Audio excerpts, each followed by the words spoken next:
Welcome to the Bronze Age Monsters bonus show. This is a show we make each and every week for our loyal and loving patrons. This whole season, as a companion to our coverage of Son of Satan, we have been going through each week watching a different satanic film, mainly from the 70s. Sometimes we dip into earlier, sometimes a little later with mixed results, but always interesting. So we rolled, we also, in case you don't know, we roll a 30-sided die. Matt has lovingly crafted a list of films. We let the Dark Lord flow through us and we roll, and that is the corresponding number is what movie we watch. So the roll this week was for a movie that is called The Visitor. It is from 1979 and is directed by Giulio Paradisi, also known as Michael J. Paradise. And this was quite a film. We watched this on our Discord, which with a bunch of our friends. A ton of people show up every week now, and I love it. And it was a ridiculously muddled mess, but there's good things about it too, I guess, right? We'll talk about those. Yeah. This was one of those Italian films where they're, I think, trying to appeal to an American audience. So they cast a bunch of American stars. It was set in Atlanta. There were a lot of exteriors filmed there, but the majority of it, all the interiors, we believe, were done in Cinecittà in Rome. This has people like John Huston, Shelley Winters, Mel Ferrer, Glenn Ford, Sam Peckinpah, young baby-faced Lance Henriksen, fresh out of Damien, The Omen 2, I guess, which is one of his first big things. So it was based on a story by Egyptian-born Italian writer and producer Ovidio G. Asinides. Wow. And I just kept wondering while we're watching it, is this somehow a sprawling 1,200-page novel that is trying to be cooked down into a 2-hour film? Because it feels like it a lot. It does. It really does, but it's not. It is not, and it is. It's kind of a notorious psychotronic movie. Like, to blank on the name of the Draft House, like in Austin, I think, whatever. The Draft House finds lots of stuff like Neil Breen and different directors that are kind of oddball stuff, and showcases a lot of these things and brings them into the public eye. So they celebrated this and did a release of it, I think, and there's been a recent like Blu-ray. So it is it's really hard to describe. We just kept kind of throwing out references because it felt like it was kind of a hodgepodge of popular films. There's some Close Encounters in there. There's definitely some Star Wars in there. There's I felt like the intro was very promising. I mean, we open up in this, what we realize is like an alien world. It's like future times. It looked like the not so distant future of Logan's Run or something. And it was telling this war between, Satine and Yahweh to, I don't know, alien deities, and that their emissaries arrived on Earth. And it was it had very lofty goals from the beginning, and it just kind of disintegrated into weirdness. The more I thought about it, I wonder. I mean, I don't know. There's not. I think it would probably just be painful to watch a longer cut of this, but it might make more sense. Yeah, and this is one of those things. The understanding of filmmaking 101 is that VO is for hacks. I can't tell a good story. I do appreciate the final cut of Blade Runner. That is the one I reach for. I'm not going to lie, but the one that I saw, the theatrical cut with all the yapping from Harrison Ford, I like that one. I love that one. It's like a noir. It is. It's like a noir. It's a throwback. Like, I know Harrison Ford hated it. I know he hated recording it. I love that one unashamedly. I think it's cool. I don't admit that a lot to most people because they look down their nose at you, but I'm glad. I figured you'd understand because we're both noir heads, Yes, it's absolutely noir. No, this movie could have really benefited from some noirish VO. Yeah, like you were saying, it starts off with this Christ-like blonde figure, bearded, long-haired, who's played by Franco Nero, who is a very famous actor in Italy. He did tons of genre stuff. He is one of the many actors that played Django through all of the unofficial, unaffiliated Django sprawling filmography, where the people just throw the name Django in something and it would be watched because it was a Western from Italy with Django in the title. But he's played a ton of stuff. He had a cameo in Django Unchained, Tarantino, a little nod to the Source kind of stuff. So I felt like this started off like it needed Virginia Madsen maybe to come back, the beginnings are such fragile things or whatever they are. You know what else is a fragile time? The middle and the end. It is. My favorite comment that you made while we were watching this in the watch along is you're like, I feel like you could just take the 3 reels of this film and throw them in the air and just put them in whatever order they fell, and it would be pretty much what we were watching. Yeah, it is essentially being for the benefit of Mr. Kite, like the background, like swirling organ, where just George Martin and everybody else is just cutting up snippets and throwing them in the air and then taping them together and screwing them up. And that is the sound. This film felt to me in many ways like that. And that's not an insult. Like, it doesn't make a lot of sense to me narrative wise. And I felt like, again, that's why I kept saying the book, or like, I felt like this was like, this, like Devilman, like, you read the Devilman manga, you're going to get all these, half-assed references to the source. Like, it felt like that, but I didn't not enjoy watching it. It was strange, very cinematic. It had some beautiful stuff. The opening shot, I think, has John Huston in this like Obi-Wan Kenobi looking thing in this desolate wasteland that just kind of goes on like this Arrakis kind of planet, and this other robed figure coming towards him, and it looks very freaky. Like, is he Yahweh? And the other guy's Satine. I don't know. And then they did that thing, the lava lamp weirdness. Yeah. Where like when they film special effects, they used to do this back in the old days before digital, where they would put in like smoke water into an aquarium tank, and so it looked like these rolling heavy clouds, and are just like really dense and heavy, and it was foreboding. Awesome. That was an awesome shot. That's my favorite part of the movie. Yeah, I mean the first 10 minutes of the movie are very misleading because you're like, oh shit, this is going to be like a Jodorowsky, like this is going to be badass, but man, it disintegrates so fast. So but interestingly, it does. I mean, I would not. I mean, it was always interesting. The weirdest thing that I really tried to get my head around is that the lead, this child actor who's lead, named Paige Connor, and who had the worst accent I've ever heard. That has to be her real. She's from Atlanta. She's from Atlanta. They cast a local actress to play the kid, and she. That was her Georgia accent? That's her accent. How does that even make sense? Like, I didn't even understand. Like, it's the worst accent ever. And I'm just like, wait, you're from Atlanta? Like, she went on to be like an Atlanta Falcons cheerleader. Now she's a makeup artist. She owns like a boutique in Atlanta. She is Atlanta. Holy crap. That was like my go-to of like bad accents in film are Keanu Reeves as Jonathan Harker in Coppola's Dracula, as is Winona Ryder's Mina or whatever she is. Like, they're both bad, but he's, I quote that constantly, like, I know where the bastard sleeps. Carfax Abbey. Like, that is the worst accent I've ever heard. But oddly enough, I forget the actress's name, but in Fletch Lives, I think he's in Atlanta as well. In Fletch Lives, but the woman that is like the lead with him, she's really bad too. Like, I remember I was used to say when I was like a kid, like, Fletch, I have to pay. Yeah, like, her accent is insanely bad. It's like, people don't talk like that. I guess they do. Like, that's like if I was gonna say that's how like a British actor would do it, but British actors do American accents better than Americans do, so that's not actually true. No, it's like, not. I don't know whose idea of a Georgian accent that is, but it's not any Earth. Maybe she's actually an alien. I think she is an alien. Well, that's the whole thing, So, there's lots of little tidbits about her. She has this big scene where she's cursing out Glenn Ford.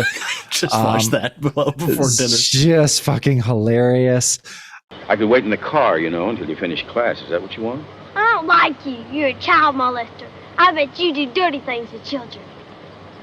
I'm worried about you. Jesus, everybody's worried about me. Susan, my mama, grandmama, they had to go worry about themselves. Worry hogs, worry warts. Go worry about some perverts like you. I'm smarter than all. In some of the trivia, and I think it's on one of the commentaries on one of the DVDs, Paige Connor says that Shelley Winters kind of knocked her around, and she really hit her.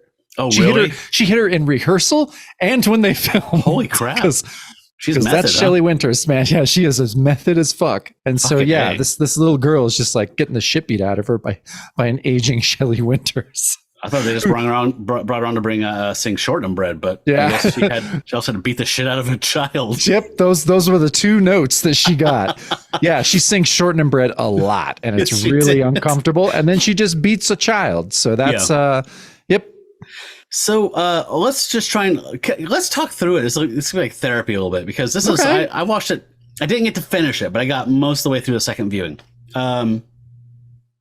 So we know that there's some crossover with the astrologer, because Satine, I believe, came to Earth and procreated, and so there are a handful of people that had the genetic material in them of this godhead and could produce godlike children, these star children.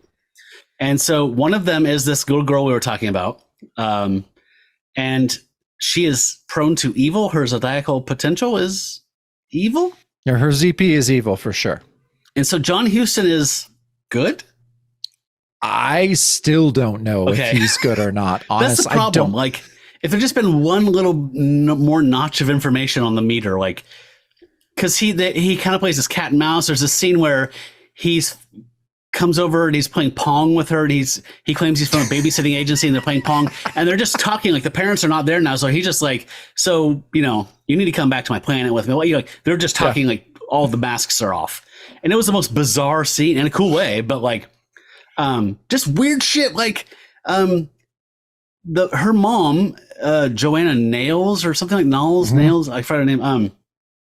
I'd seen her in something before. It was driving me nuts the whole time. I forgot to look her up afterwards, but, like, she doesn't want to have more kids. Lance Henriksen is an agent. He owns the Atlanta NBA team. Yep. And the GOP or the Illuminati or something, the Bunch of Satanists.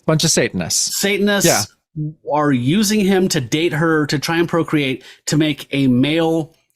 Is it full ZP or is it a counter to her evilness? I didn't know. Anyway, Honestly, you can't. It's not told to us. but at her birthday party, someone picks out her mom's best friend picks out a mechanical bird as a gift for her because she loves birds. She has this hawk that she has like trained and tamed.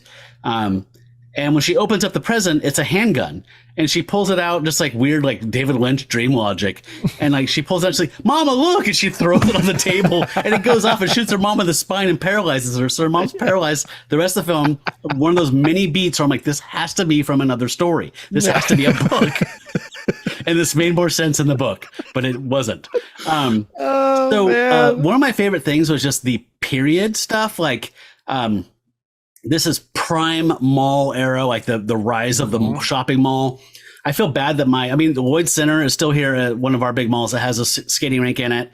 It died during COVID. It officially shut down. Like, I saw on a Dead Malls YouTube channel, someone touring it. It was that dead. Like, it's open, but nothing's in there.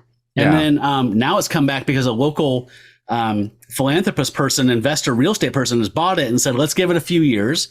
We'll have local businesses only in here, and I'll give them dirt cheap rates. Let's see if we can bring this thing back from the dead and make it a local thing. I fucking love that. It's so cool. So cool. Floating World Comics is in there now.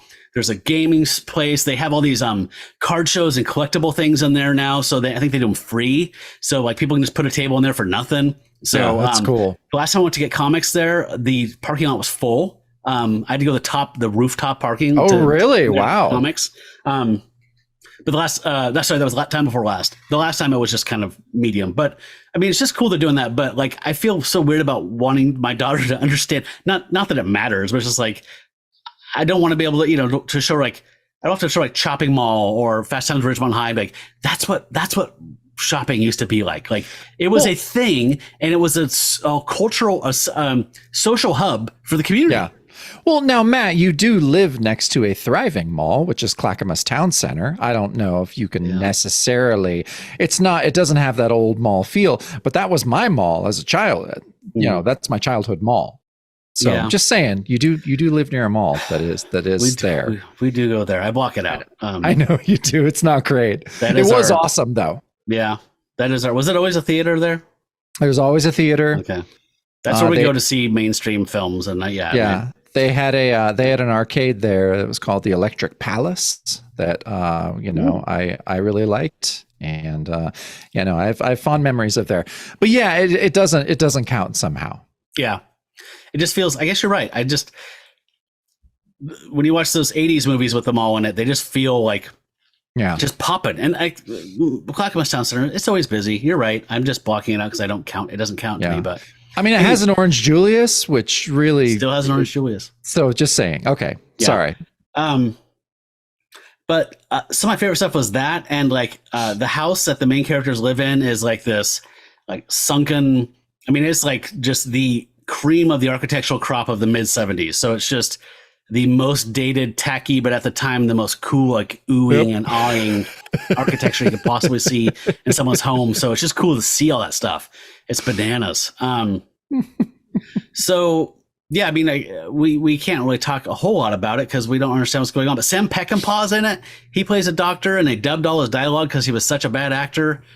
Yep. And that doctor is the mother's. That's her dad. That's right. You think somebody read that while we were watching it, and nobody got it. Nobody got it. You would never have gotten that. That's her dad? That's her dad. Wait, it's the mom's dad. It's the mom's dad. The Star Child's grandfather. It's the Star Child's grandfather. Yes. Okay. So because it's Italian and it's horror adjacent, there has to be an eye gouging scene. So it doesn't make any sense. I cannot spoil this for you. So Glenn Ford is a cop investigating the shooting that happens at the birthday party. So he's sniffing around the kid and trying to figure out how this happened. Is it an accident? Was it a setup? How did the mechanical bird become a gun? Did somebody switch it out? And he takes the mechanical bird. He actually finds it snooping around their house. And because, it is a sunken, weird basement living room in the 70s. So you have to have a bunch of ferns and weird greenery, and it has to look like a jungle, like a terrarium. So he hears a bird squawking, and he reaches in and finds this creepy mechanical bejeweled bird that just has like something like, I can't forget what it kept saying, something creepy in this like record, like, I'm a bird. Yeah. I think it was something like that. And so then the girl's hawk follows him while he takes the bird down to the police station and dives in and gets in his car window and gouges his eyeballs out, and he wrecks his car. And just a bunch of stuff like that. And I am here for it. I was here for it too. I loved the ice skating scene, very mall-like. I mean, Lloyd Center had an ice skating rink. So did Clackamas Town Center. It's part of our childhood. It's part of America's childhood. If you grew up in the 70s and 80s, like there's going to be a mall with a skating rink. And our little tween protagonist. She's supposed to be 8, by the way. She's supposed to be 8. She does not look 8. No, she does not. She's easily 12. I did like that. We were joking as we were watching that John Huston there's intercut scenes with him during that where he's just walking down like what seemed to be the largest staircase ever. That staircase is actually the world's longest freestanding escalator. It is still there. You can go. Crap. You can ride this escalator at the CNN headquarters tour in Atlanta. So what they did for that scene is they shut the escalator off and made poor 80-year-old John Huston walk down the entire thing. Hopefully a couple of times. Probably for half a day. I hope so. Yes, and that was the one that they kept intercutting her using her psychic powers to throw teenagers around the skating rink while he's approaching her, and we all kept talking about how it's like the charging scene in Monty Python and the Holy Grail when there's just 2 guards standing outside the wedding castle gates, and the guy just keeps charging and charging and charging, and it gets funnier and funnier the longer it goes on. Yeah, no, that was was just a full take of him walking the length of this longest freestanding escalator. So I thought that was great. And there's a lot of good editing in it. There's a lot of art in it. There's stuff there's definitely some, set pieces that were definitely like the big ones where they that was the big vision. Like this scene's important. This is going to be blah, blah. And then a lot of times there was stuff that was just kind of just standard, just grinding out a couple. We got to get these 5 scenes done today. Like, chitter chatter scenes. But the things where there were set pieces were all pretty interesting and well done. They were really interesting, but they were also mixed with like, there's also the super long in the beginning, like a bedroom scene between Lance Henriksen and the actress that plays her mom. And we were just like, what is this? Like, what are they doing? This doesn't make sense. And then I read, the entire scene was ad-libbed. That's and you're right, like, you're like, yeah, it was. It totally was. Yeah. Strange choices. Yeah. And I just like, again, I don't want to say this again. I won't, but like that, just Lance Henriksen's character, like that's not from a book. Like he owns a basketball team and they choose him to try and usher in this other star child.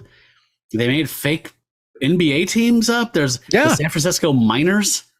Yeah, like, and the why Miners would you do all that? Yeah, the Miners lost because Satan made the basketball explode at the last second. At the last second, like that happened. That happened in like the first 10 minutes of this movie. That's our introduction to the little girl, Star Girl. Is that she's wearing these big, huge Kurt Cobain sunglasses and sitting at this basketball game and just like she just wants to fuck with everybody. So she's like, the game is down to like it's a buzzer beater. He gets up, he puts a jump shot up as the buzzer goes, and the ball explodes in his face. She's wearing these bizarre sunglasses, like Kurt Cobain or Megan or something. It just was so funny. Oh yeah. So I don't know. I mean, we've talked probably enough about this, and you're right. There's no way to spoil it. I mean, no, not really. But as kind of terrible as this movie is, and it is terrible. But there's enough technical big swings that kind of work, and there's enough big people in it that it makes it interesting, even though it was completely jumbled and incomprehensible a lot of the times. Still giving it a claw up. Oh God, yes. I highly recommend people watch it. Just go in knowing that it's not going to make any sense in any kind of narrative, typical cinematic way. Yeah. But Can I tell you my favorite beat, which I thought was a comedic beat in it? So John Huston goes and first he shows up, and you mentioned that he's totally just talking like Max von Sydow. Like he's just doing a Max von Sydow impersonation. Yep. And he shows up, he's like, I'm from the babysitting organization. And then he babysits, they play Pong, they talk about heaven and hell. And then the mom comes home and he's like, that'll be $15 an hour. No, it was $15. The agency charges $5 an hour. Oh, okay. I just rewatched that scene. It's $15 in 1979 to have an old man come and sit with your daughter for 3 hours. A creepy ass old man. And they play Pong on a big screen TV and talk about good and evil. I was like, he's wearing like my one of those, God. like, those khaki shirts with like the epaulets, like the safari shirt. God, it was so weird. And we didn't even talk about the army of NoHo Hanks that he has with him to help like fight this battle that you never quite really see. Like, no, and John Huston's their leader and gives them pep talks and his best von Sydow. Like, oh, Jesus, so funny and weird. So many bald caps. Yes. It was just crazy. This was a crazy movie. Yeah. I don't have an antidote because I think people should watch it. It's on YouTube. People should watch it too. You can watch it on Tubi with ads, but it's on YouTube. I think it's like 360 pixels. It's perfectly fine. I just watched it on like a 70-inch TV and it looked fine. So yeah, it's totally fine. Watch it on YouTube. Search The Visitor 1979. I think I included like Glenn Ford or John Huston in the search term and it came up like immediately. So what a strange fucking movie. Yeah, I need to show it to Alicia. I might even watch it again tonight. Yeah, I enjoyed it. I was a little frustrated here and there with it as a film, but as a filmic experience, it was a blast. For sure. I'd heard of it. I knew its reputation of being a batshit, balls out, just crazy psychotronic movie. So it didn't disappoint. No, God, no. Okay, so we rolled to see our next film, and here's that roll.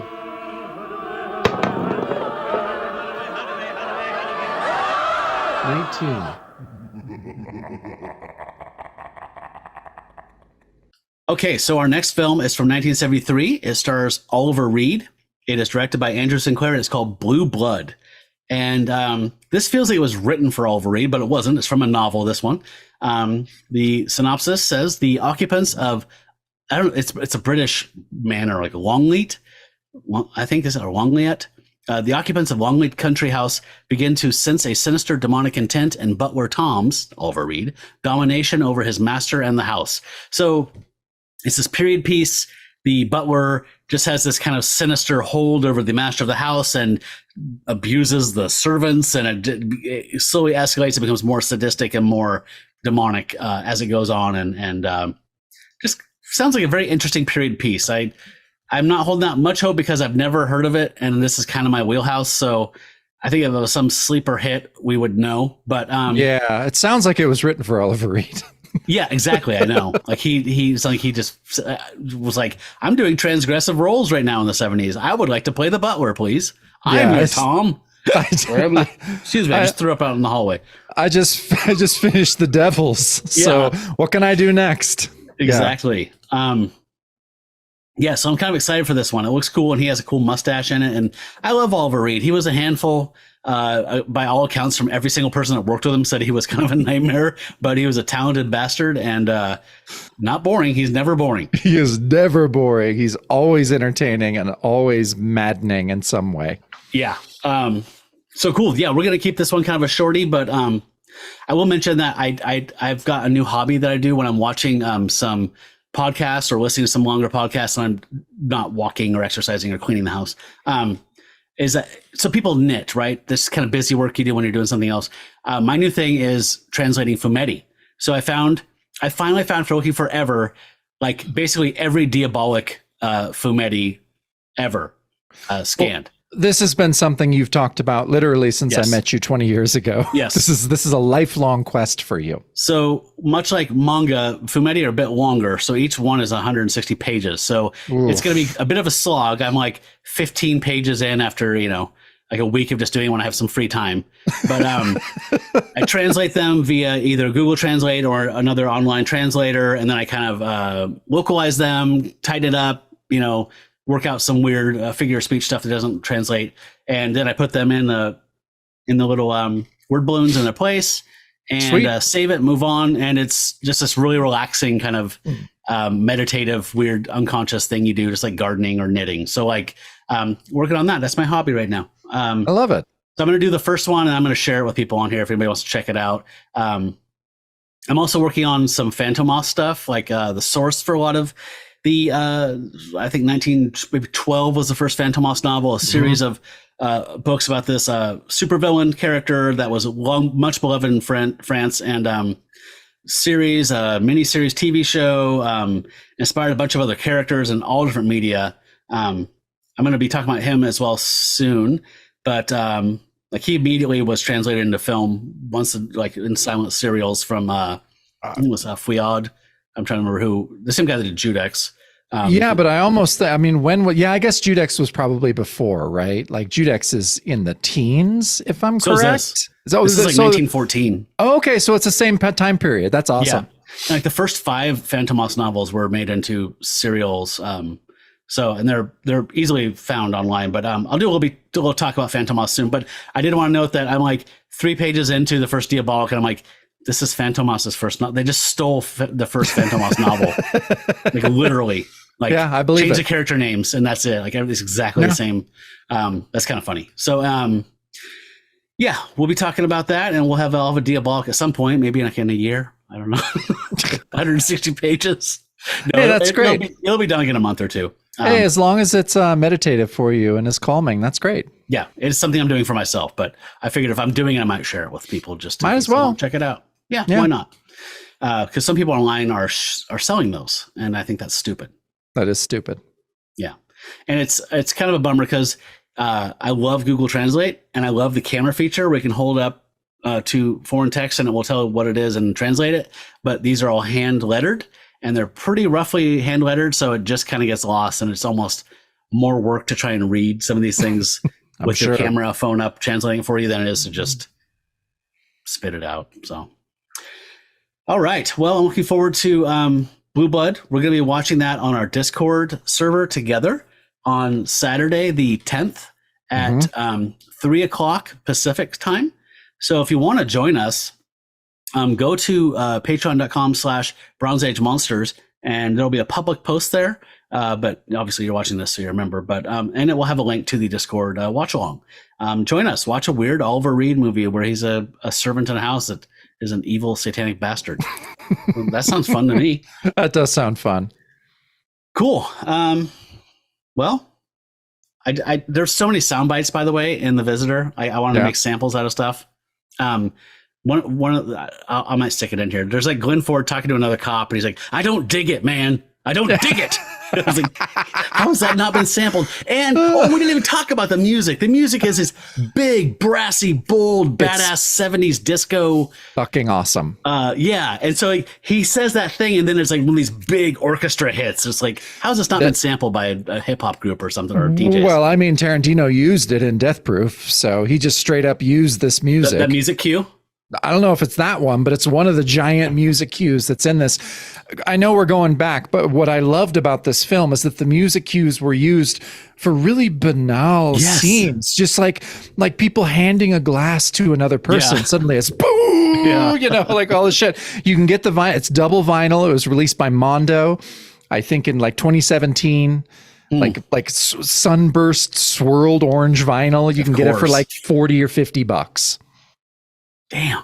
Yeah. Okay. That's something to chew on. I know, right? I might download it illegally and I might buy it. Because I didn't feel like there was two discs worth of music. I thought it was a double. Maybe not. Maybe if it's a double, maybe it's at 45. But I might have just been focused on how fucked up the movie was when the quieter music moments were happening in the background. Maybe. I don't know. But yeah, share me the illegal files when you get them, because I do want to. I would like to listen to those, because it was great. Yeah, it's badass. All right. Sorry for circling back around there. Hey, no problem. My wonderful cat Sweet Pea is AWOL again. So without her, next time I'm going to squeeze her extra hard, and she'll say, until we meet again, Hail Satan. Hail Satan. And that's the bonus show.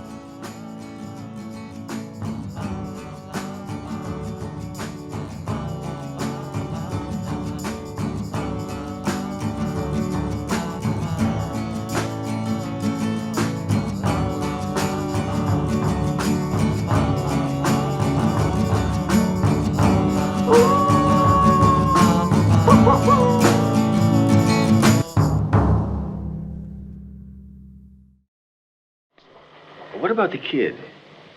She doesn't seem shook up at all. You'd have thought she would have been. I swear she seemed glad it happened.